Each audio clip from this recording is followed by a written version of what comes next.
بسم اللہ الرحمن الرحیم رب زدنی علما إن الحمد لله نحمده ونستعينه ونستغفره ونؤمن به ونتوكل عليه ونعوذ بالله من شرور أنفسنا ومن سيئات أعمالنا من يهده الله فلا مضل له ومن يضلل فلا هادي له وأشهد أن لا إله إلا الله وحده لا شريك له وأشهد أن محمدا عبده ورسوله فإن خير الحديث كتاب الله وخير الهدي هدي محمد صلى الله عليه وسلم وشر الأمور محدثاتها وكل محدثة بدعة وكل بدعة ضلالة وكل ضلالة في النار.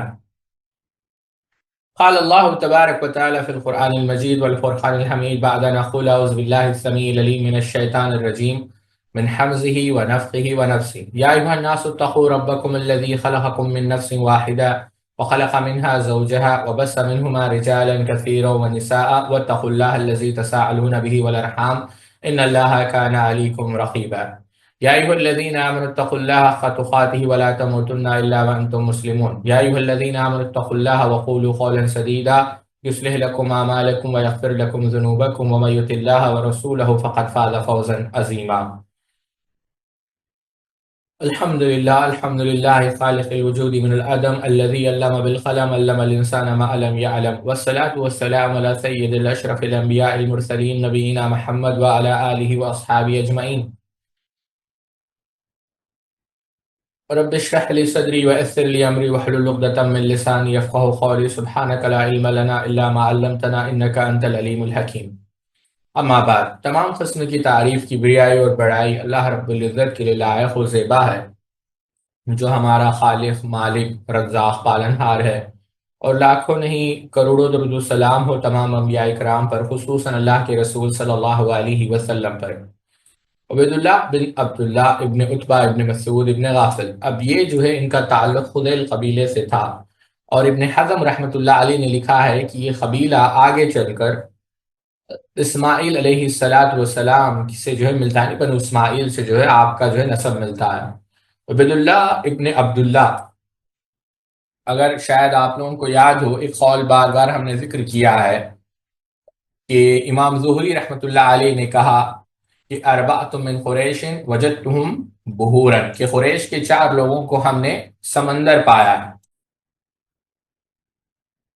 امام زہری رحمۃ اللہ علیہ نے کہا، اور اس جو ہے یہ بات امام ذہبی نے سیر اعلام النبلاء کے اندر نقل کی کہ اربعۃ من قریش وجدتہم بحورا، علم کا سمندر پایا میں نے.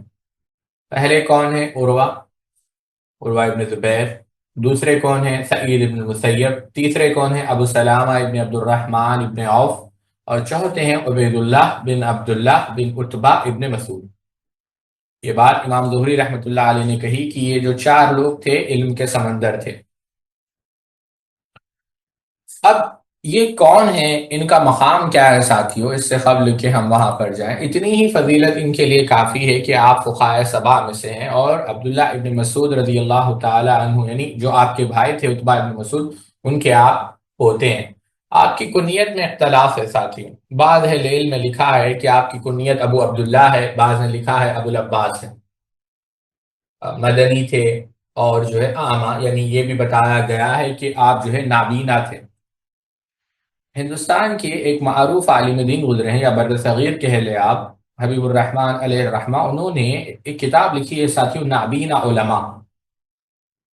وہ کتاب ابھی انٹرنیٹ پر شاید موجود ہو یا نہ ہو، ضرور آپ اس کا مطالعہ کریں. اس میں انہوں نے لکھا ہے ساتھیوں کہ وہ کون سے علماء تھے جو نابینا تھے. 32 علماء کو انہوں نے ذکر کیا ہے. ظاہر سی بات ہے جن علماء کا انہوں نے ذکر کیا ہے مختلف علوم و فنون میں جو ماہر تھے، یعنی یہ وہ علماء نہیں ہے کہ ہر عالم کے متعلق یہ گواہی دی جا سکے کہ وہ ثقہ تھے، منہج سلف پر تھے، اور صراط مستقیم پر تھے. بس ان علماء کا ذکر کیا ہے جو ذہین تھے، فطین تھے، اور کسی نہ کسی فن کے امام تھے. حضرت قتادہ جو مشہور شاعر ہے، بشار. پھر اسی طریقے سے جو فقہ شافی کے معروف امام ہیں، امام زبیری مصری. ابو معاویہ جو قرآن کے قاری ہے، سہل ابن بکار، محمد ابن منحال، ابو معشر، مغیرہ ابن مقیم، حماد ابن زید، علامہ ابو عمر، ابو العینہ. اور اسی طریقے سے کیا نام ہے جو مشہور نحوی گزرے ہیں، ابو بکر نحوی، ابو جعفر نحوی، ابو الاعلی معاری، اور ابو الحسن مصری جو فقہائے یعنی شوافے کے فقہا میں سے مانے جاتے ہیں، ابو العباس رازی، اور ایک جو نحو کے امام تھے ہشام نحوی، سعدان نحوی، وراق نحوی، جو مشہور شاعر ہے علی قیروانی، ابو القاسم عمر نحوی، امام شاطبی، ابن دحان النحوی، اور محب الدین حنبلی، ابن منصور، سعین الدین، اور ایک تھے ابو بکر جو ان کا جو 575 ہجری میں ان کی وفات ہوئی، جمال الدین، کمال الدین، اور اسی طریقے سے اور ایک جمال الدین تھے جو فن قرأت کے امام تھے، ابو اسحاق عراقی، اسماعیل ابن احمد۔ یہ 32 علماء کا ذکر انہوں نے کیا ہے۔ آپ کو کتاب پڑھیں تو آپ کو ان کی سیرت ملے گی، جو اگرچہ نابینا تھے لیکن اللہ تعالیٰ نے جو ہے علم سے ان کو نوازا تھا۔ اور اس دور میں بھی آپ دیکھیں بہت سارے علماء، شیخ ابن باز رحمۃ اللہ علیہ کو آپ دیکھیں تو دیکھیں یعنی بصیرت زائل ہونے کے باوجود کس طریقے سے ان لوگوں نے علم حاصل کیا۔ تو مدنی تھے، قریشی تھے، مدینہ کے اندر جو ہے آپ رہتے تھے، کون؟ عبداللہ بن عتبہ ابن مسعود، ٹھیک ہے۔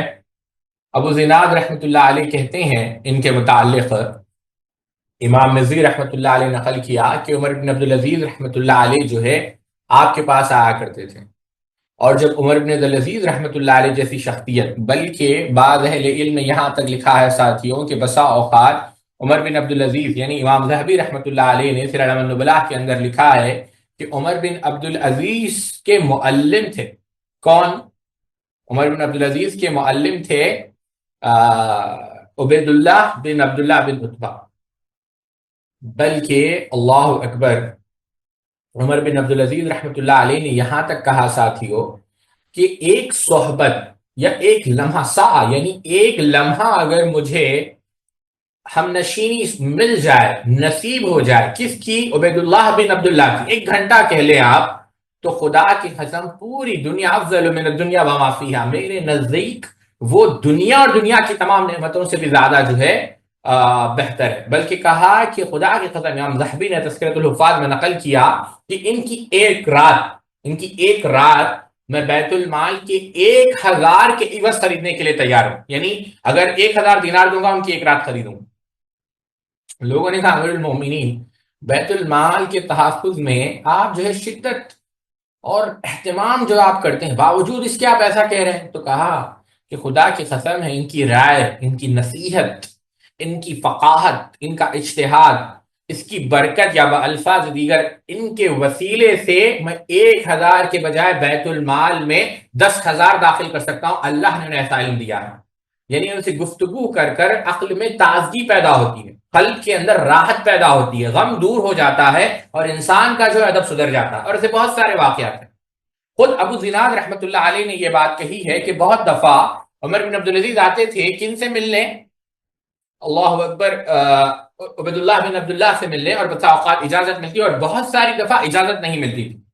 ابو نعیم رحمۃ اللہ علیہ نے حلیۃ الاولیاء کے اندر ایک واقعہ نقل کیا ہے، کہتے ہیں ربما کنتو، کہتے ہیں ابن ابی زناد عن ابیہ قال ربما کنت ارى عمر بن عبد العزیز فی امارت یأتی عبید اللہ بن عبداللہ بن عتبہ فربما حجبہ وربما اذن له، کئی دفعہ اجازت ملتی اور کئی دفعہ اجازت نہیں ملتی۔ اگر اس کا ترجمہ کیا جائے، کئی بار میں نے دیکھا ہے کہ مدینہ کے جو والی ہے سیدنا عمر بن عبد العزیز، ان کے پاس آتے یعنی عبید اللہ بن عتبہ کی خدمت میں حاضری کی اجازت چاہتے، تو کثرت سے اجازت نہیں دیتے لیکن کبھی کبھار دے بھی دیتے، تو اجازت مل بھی جاتی اور کبھی کبھار نہیں بھی ملتی۔ اور شاعر تھے، بسا ایک بار شعر لکھا عمر بن عبدالعزیز کو، اور بڑا پیارا شعر لکھا کہ بسم الذی انزلت من عنده السور والحمد للہ اما بعد یا عمر ان كنت تعلم ما تیتی وما تذر فكن على حذر قد ينفع الحذر واصبر على القدر المحتوم وارض بي وان اتاك بما لا تشتهي القدر فما صفى لامرئ عيش يسر به اللہ سیتب یوما صفو قدیر۔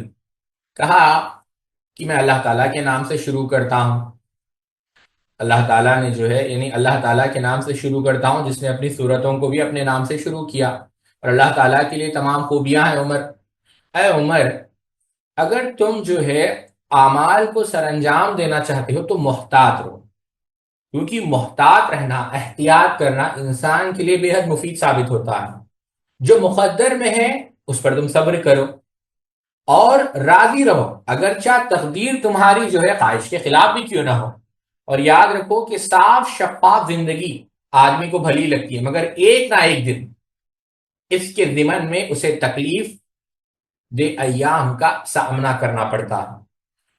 تو ابو زناد رحمۃ اللہ علیہ آپ کا مقام یوں بیان کر رہے ہیں کہ عمر بن عبدالعزیز جیسی شخصیت، بلکہ بعض اہل علم نے تو یہاں تک نقل کیا کہ جب ولید اور عمر بن عبدالعزیز کے درمیان اختلاف ہوا، جس کی وجہ سے ولید بن عبد الملک نے 3 دن عمر بن عبدالعزیز رحمۃ اللہ علیہ کو قید میں ڈالا، تو اس حالت میں بھی عمر بن عبدالعزیز رحمۃ اللہ علیہ نے اپنے استاد یعنی عبید اللہ بن عبداللہ کو دیکھا۔ اب یہاں پر دیکھیں ساتھیوں، کئی بار اجازت نہیں ملی پھر بھی عمر بن عبدالعزیز آتے رہے، اس پر غور کریں، اور بھی بہت سارے واقعات آئیں گے۔ ابو زرع رازی رحمۃ اللہ علیہ کہتے ہیں، جرح تعدیل ابن ابی حاتم کی آپ اٹھا کر دیکھیں کہ یہ مدینی تھے، ثقہ تھے، معمون تھے اور امام تھے۔ ابن حبان رحمۃ اللہ علیہ کہتے ہیں تابعین کے سردار میں سے تھے، تابعین کے سردار میں سے تھے، اور فقہائے سبع میں سے تھے، اور شعر و شاعری یعنی شعر و شاعری سے سبق تھا، بہت اچھے شاعر تھے۔ ابن حجر رحمۃ اللہ علیہ کہتے ہیں کہ ثقہ ہے، فقیہ ہے، ثبت ہے، یعنی حافظہ جو ہے مضبوط ہے۔ ابن عبد البر رحمۃ اللہ علیہ نے کہا کہ صحابہ کے بعد، یعنی یہ فقہائے صحابہ میں سے نہ ان جیسا فقیہ کوئی شاعر بنا، نہ ان جیسا شاعر کوئی فقیہ بنا، یعنی فقہ اور شاعر میں مختلف علوم و فنون میں، بلکہ علم الانصاب میں بھی آپ کا ایک مقام تھا، یعنی مختلف علوم و فنون میں اللہ رب العزت نے ان کو مہارت دی۔ امام زہری رحمۃ اللہ علیہ، اللہ اکبر، امام زہری کوئی معمولی شخصیت نہیں ہے ساتھیوں، آپ ان کے متعلق ضرور پڑھیں، کیونکہ یہ نام بہت آیا ہے اس درس میں، کیونکہ ہمارا موضوع نہیں ہے اور ہم اس کے لیے مستقل پھر نشستیں چاہیے امام زہری رحمۃ اللہ علیہ کے مقام کو بیان کرنے کے لیے۔ امام زہری رحمہ اللہ اپنا ایک واقعہ نقل کرتے ہیں کہ میں نے بہت علم حاصل کیا۔ میں امام زہری کے متعلق تھوڑا تفصیل سے یہاں پر عبید اللہ بن عبداللہ رحمۃ اللہ علیہ کا تعلق بتانا چاہوں گا۔ پہلی چیز تو یہ کہتے ہیں کہ میں نے بہت علم حاصل کیا علماء سے، اور جتنا میں نے علم حاصل کیا مجھے لگتا تھا علماء سے، چاہے وہ عروہ ابن زبیر ہو، بعض جگہ عروہ ابن زبیر کا بھی ذکر کیا ہے کہ ہاں میں نے علم حاصل کر لیا ان سے، اور میں سمجھتا تھا کہ اب کیونکہ میں نے علم حاصل کر لیا ہے، اور میں بس یعنی میں یوں تھا کہ ان سے جو ہے سیر ہو جاتا تھا کہ ہاں بھائی میں نے سیکھ لیا۔ لیکن جب کبھی میں عبید اللہ بن عبداللہ رحمۃ اللہ علیہ کی مجلس میں بیٹھتا تھا، ہر دفعہ جب بھی میں بیٹھا ہوں مجھے نیا سیکھنے کو ملا ہے، بلکہ یہ تک کہا کہ جب میں علم سیکھنے ان کی بارگاہ میں آیا تو میں سمجھ میں آیا کہ میرے پاس تو کچھ علم ہے ہی نہیں، علم تو ان کے پاس ہے۔ اور خدمت ایسے کرتے تھے امام زہری رحمۃ اللہ علیہ اپنے استاد کی، خود کہتے ہیں کہ میں جب اپنے استاد کے پاس جاتا تو ان کی جو لونڈی ہے وہ باہر آتی، پوچھتی کہ آپ کون ہیں، میں کہتا کہ میں ان کا غلام ہوں، اور میں اتنی دفعہ آتا جاتا رہتا کہ وہ لونڈی حقیقت میں یہ سمجھنے لگی کہ میں ان کا غلام ہوں، بلکہ میں ان کی خدمت کے لیے جب وہ وضو کرتے میں پانی بھرتا، ان کے جو ہے وضو کے اعضاء پر میں پانی ڈالتا، اتنی میں خدمت کرتا اپنے استاد کی۔ یہ بات کون کہہ رہے ہیں؟ امام زہری رحمۃ اللہ علیہ، عبید اللہ بن عبداللہ بن عتبہ کے متعلق، تو کوئی معمولی شخصیت نہیں ہے ساتھیوں۔ امام طبری رحمۃ اللہ علیہ طبقات الفقہاء میں لکھتے ہیں کہ علم میں اور بلکہ حلال و حرام میں، فقہ دیکھیں، احکام یعنی جو حلال و حرام کے احکام ہیں، ان سے بڑا کوئی عالم نہیں تھا، بہت بڑے عالم تھے عبید اللہ بن عبداللہ بن عتبہ۔ امام اجلی رحمہ اللہ نے بھی یہی بات کہی کہ بعض علماء نے تو یہاں تک کہا اگرچہ سعید بن مسیب بہت بڑے فقیہ ہے، عروہ ابن زبیر رحمۃ اللہ علیہ جو ہے بہت بڑے محدث ہے، لیکن عبید اللہ بن عبداللہ یعنی ایسا سمندر ہے جس کا نہ تو کوئی تہہ ہے نہ تو کوئی کنارہ۔ امام واقدی رحمۃ اللہ علیہ نے بھی آپ اس سے اندازہ کریں کہ عبداللہ ابن عباس رضی اللہ تعالی عنہ تک، عبداللہ ابن عباس رضی اللہ تعالی عنہ تک جو ہے آپ کا احترام کرتے تھے۔ کس کا؟ امام زہری رحمۃ اللہ علیہ کا۔ ابن مالک رحمۃ اللہ علیہ ایک موقع پر عبید اللہ رحمۃ اللہ علیہ کا جو مقارنہ ہوا، یعنی آپ کا مبلغ علم کہ بھئی کتنا علم ہے آپ کے پاس، تو انہوں نے یہی بات کہی کہ اگرچہ سب سے بڑے عالم سعید بن مسیب اور حدیث میں اونچا پایا عروہ کا ہے، لیکن عبید اللہ یعنی ان سے جس قسم کا علمی سمندر نکالنا چاہو نکال سکتے ہو، چاہے فقہ کا ہو چاہے حدیث کا ہو۔ یہ بات یاد رکھیے، ان کی خصوصیت تھی ساتھیوں کہ حافظہ بھی ان کا مضبوط تھا، اللہ اکبر، جو بھی چیز سنتے خود کہتے ہیں کہ میں نے جب بھی کوئی بات سنی اللہ کے ارادے کے مطابق میں نے جس قدر یاد رکھنا چاہا اتنا میں نے یاد رکھا۔ ابن حجر نے تہذیب التہذیب میں لکھا، اور یہ بھی لکھا کہ میں اس کو سمجھتا بھی تھا تفصیل کے ساتھ، یعنی اس کی فقہ بھی میرے پاس موجود تھی، یعنی صرف واقعے کو جو ہے کیا ہے حدیث کو یاد نہیں کیا بلکہ اس کی فقہ بھی میرے پاس تھی۔ یہ بات کس نے کہی؟ عبید اللہ رحمۃ اللہ علیہ۔ اور یہی وجہ ہے کہ عمر بن العزیز رحمۃ اللہ علیہ نے امام جوزی صفت الصفوہ میں لکھتے ہیں کہ اگر مجھے زمانہ، اگر اس جب مجھے خلافت ملی ہے، اگر مجھے اس میں میرے استاد مل جاتے تو میرا معاملہ بہت آسان ہو جاتا۔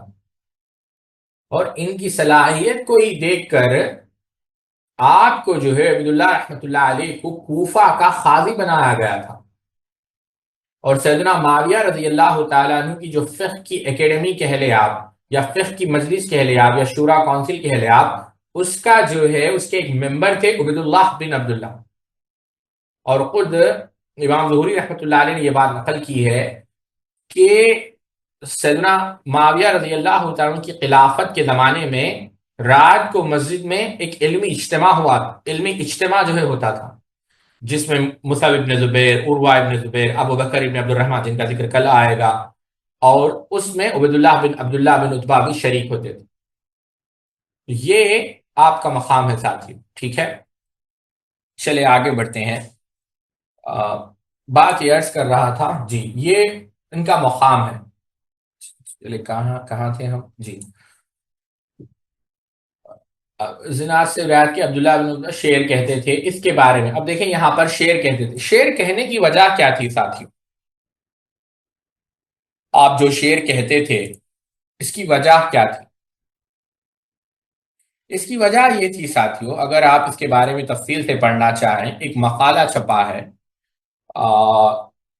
جو دکتور یونس اور دکتور عبداللہ ظاہر کی تحقیق سے، جو 12 صفحات پر ہے، اس پر ان کے پورے اشعار کو، اور اس پہ جو ہے اس کے پورے اشعار کو جمع کیا گیا، اور اس کا جو ہے اثر کیا تھا، اور وہ غزل کیسی تھی، یہ پوری جو ہے تفصیلات لکھی گئی۔ اصل میں ان کی جو ہے جو شریک حیات تھی، جیسا ہم نے ذکر کیا، جب وہ اتنے غمگین ہو گئے تھے اس غم میں جو ہے انہوں نے اشعار لکھے، وہ آپ مجلس کے آخر میں ہمیں یاد دلائیں، اس غم میں انہوں نے اشعار لکھے۔ لیکن جو بات میں آپ لوگوں کو یہاں پر بتانا چاہتا ہوں، جو میرا مقصد ہے، وہ غم کا اثر اتنا ہوا کہ آپ نے جو ہے یعنی اتنی عبادت جو ہے آپ کرنے لگے، آپ کے متعلق آتا ہے کہ آپ کی جو نمازیں ہوتی تھی بڑی طویل، سکون، اطمینان کی ہوتی تھی۔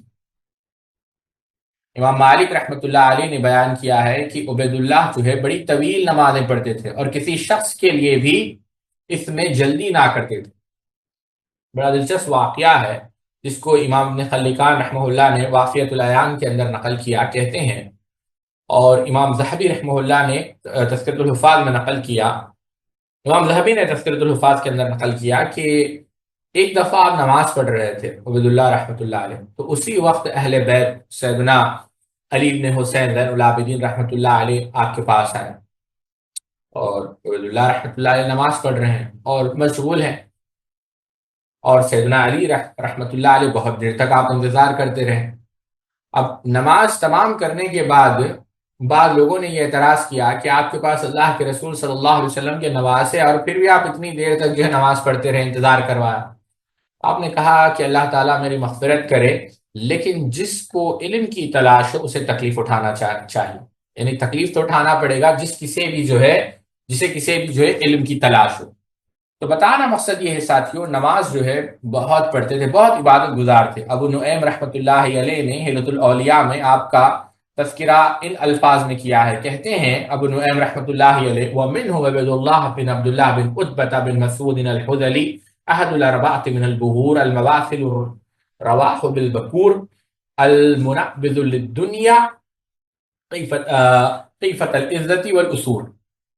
کہتے ہیں کہ یہ وہ شخصیت ہے سیدنا عبید اللہ بن عبداللہ بن عتبہ بن مسعود، جو تابعین میں سے، مدینہ النبویہ میں سے، اور 4 بڑے علم کے سمندر میں سے ایک سمندر ہے، سحری کے وقت بیدار ہو کر کثرت سے ذکر الہی کرتے اور ہلاکت و دھوکے کے خوف سے دنیا سے کنارہ کش رہتے۔ یہ جو ہے کون ہے؟ عبداللہ بن عتبہ بن مسعود۔ اچھا چلیں ساتھی آگے بڑھتے ہیں کہ آپ شعر کہتے تھے، اس کے بارے میں ان سے کہا جاتا تو جواب دیتے کیا تم لوگوں نے، اب یہ جو سوال کیا ہے بعض مورخین نے نقل کیا ہے کہ سعید ابن مسیب رحمۃ اللہ علیہ نے یہ سوال کیا تھا کہ عبیداللہ اتنے بڑے فقیہ ہیں آپ، اس کے بعد بھی ایسی شاعری کہتے ہیں، تو جواب دیتے ہیں کیا تم لوگوں نے مریض سینہ یعنی جس کے سینے میں مرض ہے اس کو نہیں دیکھا؟ اگر وہ بلغم نہ تھوکے گا تو مر جائے گا، یعنی یہ درد ہے اور درد زبان پر آتا ہے۔ محمد بن عمر نے کہا کہ عبیداللہ عالم تھے، بینائی جاتی رہی، انہوں نے ابو ہریرہ و ابن عباس و عائشہ و ابی طلحہ و سہل ابن حنیف و زید ابن خالد و ابی سعید الخدری سے روایت کی، ثقہ فقیہ کثیر العلم و کثیر الحدیث و شاعر تھے۔ امام مزی رحمۃ اللہ علیہ نے تہذیب الکمال کے اندر یہ نقل کیا ہے، کہا ہے، امام مزی نے پہلے تو یہ کہا کہ فقیہ ہے، فقہا میں سے ہے، اور وہاں پر اس کے بعد نقل کیا کہ کن کن سے نقل کیا ہے، ظفر بن اوس، زید بن خالد، سہل بن حنیف، عبداللہ ابن عباس، اور پھر عبداللہ ابن عمر بن خطاب، پھر اسی طریقے سے یعنی یہ بعض مرسل روایت ہیں اس میں، پھر عبد الرحمن، پھر عثمان بن حنیف، عروہ ابن زبیر، عمار ابن یاسر، اور پھر مرسل روایت جو نقل کی عمر بن خطاب سے، پھر اسی طریقے سے عمر بن عبداللہ بن ارقم، مسور، نعمان بن بشیر، ابی طلحہ، ابی ہریرہ، ابی واقد اللیثی، ام المؤمنین عائشہ، فاطمہ بنت قیس، مأمونہ رضوان اللہ تعالی مجمعین۔ ٹھیک ہے، پھر اس کے بعد جن لوگوں نے ان سے روایت نقل کی، ابن عبد الرحمن، سعلم، سعد بن ابراہیم، سعید بن ابی ہند، صالح بن کیسان، ابن سعید الحزانی، طلحہ بن یحییٰ بن طلحہ بن عبید اللہ، ابو زیناد عبداللہ بن ذکوان، عبداللہ بن عبیدہ، عبد الرحمن بن محمد بن عبداللہ بن عبد القاری، پھر عبد المجید بن سہل بن عبد الرحمن بن عوف، ابن مالک، اور محمد بن مسلم بن شہاب الزہری، امام زہری، موسیٰ بن ابی عائشہ، ابو بکر بن ابی الجحم الادوی، یہ لوگوں نے جو ہے روایت نقل کی کس سے؟ یہ لوگوں نے عبیداللہ رحمۃ اللہ علیہ سے۔ ٹھیک ہے، اچھا اب یہ امام مزی رحمۃ اللہ علیہ نقل کیا، اور یہی بات امام ذہبی نے بھی سیر اعلام النبلاء کے اندر نقل کی ہے، اور امام ذہبی نے یہی کہا کہ الامام الفقیہ کے امام ہے، فقیہ ہے، مدینہ کے مفتی ہے، عالم ہے۔ ٹھیک ہے، اب دیکھتے ہیں آگے۔ محمد بن ہلال سے مروی ہے کہ میں نے عبیداللہ بن عبداللہ کو دیکھا کہ اپنی مونچھی کترواتے تھے، اسے اچھی طرح چن لیتے تھے۔ ان کی وفات 98 ہجری میں مدینے میں ہوئی، اوروں نے کہا 99 میں ہوئی۔ زہری سے مروی ہے کہ ابو سلمہ ابن عباس رضی اللہ عنہ سے سوال کر کے ان سے مسائل جمع کرتے تھے۔ عبیداللہ بن عبداللہ، ان اگلے صفحے پر جائیں،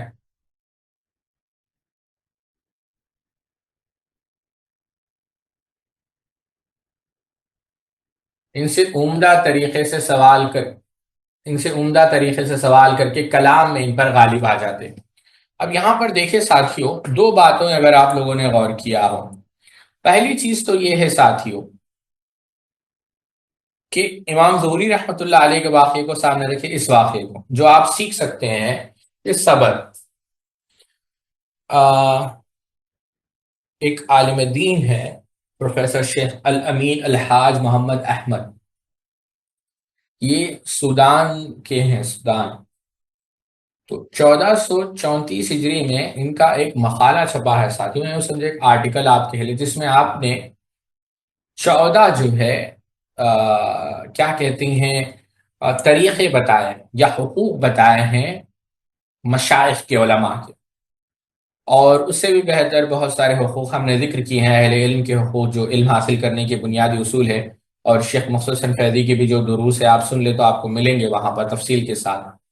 تو اس میں ایک چیز ساتھیوں یہاں پر دیکھا ہوگا کہ امام ظہوری رحمۃ اللہ علیہ خدمت کرتے تھے، اور دیکھیں یہاں پر کیا کہا گیا کہ ابو سلامہ رحمۃ اللہ علیہ کے سوالات سے تھوڑا جو ہے ہیسیٹیشن کہہ لے آپ، تردد کہہ لے ہوتا تھا، لیکن بہترین طریقے سے کون پوچھتے تھے، کون جمع کر لیتے تھے؟ عبید اللہ. کس سے؟ عبداللہ ابن عباس سے. ٹھیک ہے. تو یہ بہت سارے چیزیں ہیں کہ دعا کرنی ہے، لیکن یہاں پر دو چیزیں میں آپ کو بتانا چاہوں گا ساتھی، اور جو ہمارے موضوع سے متعلق ہے. 14 جو نقطے ہیں وہ بھی بہت فائدہ مند ہے، وہ آپ پڑھیں. لیکن دو فائدے امام ظہوری رحمۃ اللہ علیہ کے نقطے سے یہ بات پتا چلی کہ خدمت، جتنا آپ استاد کی خدمت کریں گے اللہ رب العزت اتنا جو ہے، یوں سمجھے آپ کے لیے علم کے دروازے کھلیں گے. آپ امام ابو حنیفہ رحمۃ اللہ علیہ کو دیکھیں، یعنی استاد سے اتنی محبت تھی، کہتے ہیں کہ میں جب کبھی میرے والدین کے لیے دعا کرتا ہوں، میں اپنے استاد حماد ابن سلیمان رحمۃ اللہ علیہ کے لیے بھی دعا کرتا ہوں. بلکہ پھر ان کے شاگرد قاضی ابو یوسف نے کہا کہ میں اپنے والدین سے پہلے امام ابو حنیفہ رحمۃ اللہ علیہ کے لیے دعا کرتا ہوں. امام حنیفہ رحمۃ اللہ علیہ کہتے ہیں کہ میں حماد ابن سلیمان کی بیٹی نے یہ واقعہ ذکر کیا کہ امام رحمۃ اللہ علیہ ہماری گھر کی ترکاری تک لایا کرتے تھے، یعنی ہمارے گھر کے کام کیا کرتے تھے استاد کی خدمت. شیخ ظفر حفظہ اللہ سے براہ راست ہم نے یہ واقعہ سنا کہ اگرچہ مولانا عبد الوہاب آراوی رحمۃ اللہ علیہ جو ہے ضعیف ہو چکے تھے، شیخ الحدیث علامہ عبداللہ مبارک پوری رحمۃ اللہ علیہ بھی ضعیف ہو چکے تھے، لیکن شیخ الحدیث علامہ عبداللہ مبارک پوری رحمۃ اللہ علیہ پاؤں دباتے تھے مولانا عبد الوہاب آراوی رحمۃ اللہ علیہ کے. اہل علم یعنی تلامذہ ہمیشہ اساتذہ کی خدمت کرتے رہے، اور یہ علم کے لیے، یعنی یہ کیا ہے، کیونکہ یہ احسان ہے، یعنی احسان کا بدلہ احسان ہے. چاہے آپ کتنی بھی خدمت کریں، وہ خدمت کم ہے. آپ دیکھیں جب سیدنا زید بن ثابت رضی اللہ عنہ کے آپ کی گھوڑے کی زین پکڑ لی، کس نے؟ جو اہل بیت میں سے تھے، عبداللہ ابن عباس رضی اللہ عنہ. مشہور واقعات. تو یہ چیز یاد رکھے ساتھیوں کہ اہل علم کی خدمت. ہارون رشید رحمۃ اللہ علیہ کے بیٹوں کا قصہ معروف ہے، امام فرا یا امام نسائی برحال بعض روایتوں میں الگ الگ نام آئے ہیں کہ ان کے جوتوں کو جو ہے ٹھیک کرنے کے لیے لڑنے لگے. اور دوسری چیز ساتھیوں، صبر کرنا چاہیے. صبر بے حد ضروری. اگر صبر نہیں کریں گے تو بہت نقصان ہوگا. عبداللہ بن عتبہ، انہوں نے صبر کیا یا نہیں کیا؟ بتائیں ساتھیوں. جیسا آپ نے کہا کہ یہاں پر صبر کا مظاہرہ کیا گیا، اور آپ دیکھیں ساتھیوں یہ بے حد ضروری ہے علم کے لیے. سلف کہا کرتے تھے، اور آپ خود قرآن مجید میں دیکھیں، انک لن تستطیع معی صبرا، ہے کہ نہیں؟ موسیٰ علیہ السلام و خضر علیہ السلام نے کیا کہا کہ آپ صبر نہیں، صبر ضروری ہے. اور سلف کہا کرتے تھے جو اپنے اساتذہ مشائخ کے ساتھ 1 گھنٹے کی ذلت برداشت نہیں کرتا، اسے زندگی بھر جہالت برداشت کرنا پڑے گا. سفیان ابن عیینہ رحمۃ اللہ علیہ سے امام شافعی رحمۃ اللہ علیہ نے یہ بات کہی. ابن عبد البر نے الجامع بیان العلم کے اندر نقل کیا کہ سفیان ابن عیینہ سے پوچھا کہ بہت سارے لوگ مشرق و مغرب سے جو ہے آپ کے پاس علم سیکھنے کے لیے آتے ہیں، لیکن آپ کے غصے کو دیکھ کر یا آپ کے جو ہے کیا کہتے ہیں مزاج کو دیکھ کر بھاگ جاتے ہیں. تو کہا کہ وہ تو بے وقوف ہے، بھرا اس میں کس کا نقصان ہے تم یہ بتاؤ. شیخ عبد القادر جیلانی رحمۃ اللہ علیہ کے جو واقعات فتح الربانی میں ان کی سیرت بھی پڑھ لیں آپ، تو آپ کو ملے گا کہ جو الفاظ اساتذہ نے استعمال کیے بہت سارے. تو بتانا مقصد یہ ہے ساتھیوں، صبر یہ بے حد ضروری ہے. جتنا آپ صبر کریں گے اتنا فائدے میں رہیں گے، اور صبر نہیں کریں گے خواہ مخواہ بحث کریں گے. محمود ابن مہران رحمۃ اللہ علیہ کا قول یاد رکھو، انہوں نے بڑی پیاری بات کہی کہ جب کبھی آپ ایسے شخص سے بحث کریں گے جو آپ سے علم میں زیادہ ہو، وہ کیا کرے گا؟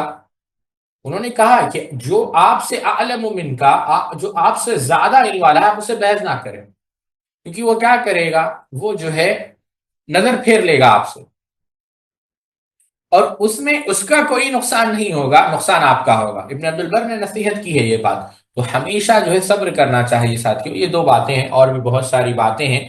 میں یہی کہوں گا کہ آپ لوگ اس کو ایک مرتبہ پڑھ لیں. 15 منٹ لگیں گے، زیادہ نہیں، میں سمجھتا ہوں.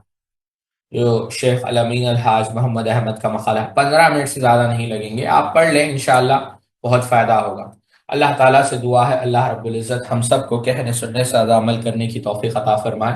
سبحانک اللہم و بحمدک اشہد ان لا الہ الا انت استغفرک و اتوب الیک۔ السلام علیکم ورحمۃ اللہ وبرکاتہ۔